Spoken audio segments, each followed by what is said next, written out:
आपण इथे जे देवस्थान बघत आहोत ते मराठवाड्यात परभणी जिल्ह्यात आहे. इथे जाण्यासाठी परभणी या ठिकाणी ट्रेन, बस या पद्धतीने जाता येते. परभणी स्टेशनपासून 18 किलोमीटरवर अंतरावर असलेले हे मंदिर आहे. हे मंदिर आंध्र प्रदेश आणि आसपासच्या राज्यातील यात्रेकरूंच्या गर्दीचे आकर्षण आहे. श्री नरसिंह मंदिराचा परिसर खूप मोठा आहे. इथे मंगल कार्यालय सुद्धा आहे. मुख्य मंदिर गाभारा 3 फूट बाय 4 फूट रूममध्ये आहे. प्रवेशद्वार लहान आहे. खाली बसून मंदिरात प्रवेश करावा लागतो.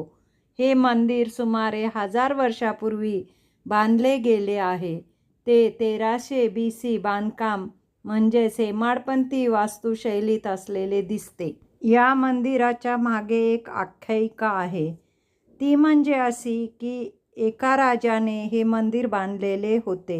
त्या राजाचे बालक अंधत्वापासून बरे झाले होते. त्यामुळे हा राजा या मंदिराला दुसऱ्या ठिकाणी हलवण्याचा प्रयत्न करत असताना गावातील लोकांनी राजाला विरोध केला. म्हणून हे मंदिर इथे स्थित आहे. म्हणूनच इथे चित्तर आणि शंख धारण करणारे सुंदर 2 सशक्त देवता पोखरणीमध्ये स्थापित करण्यात आले आहे. इथे दरवर्षी म्हणजे 2015 पासून कार्तिक पौर्णिमेला दीपोत्सव साजरा केला जातो.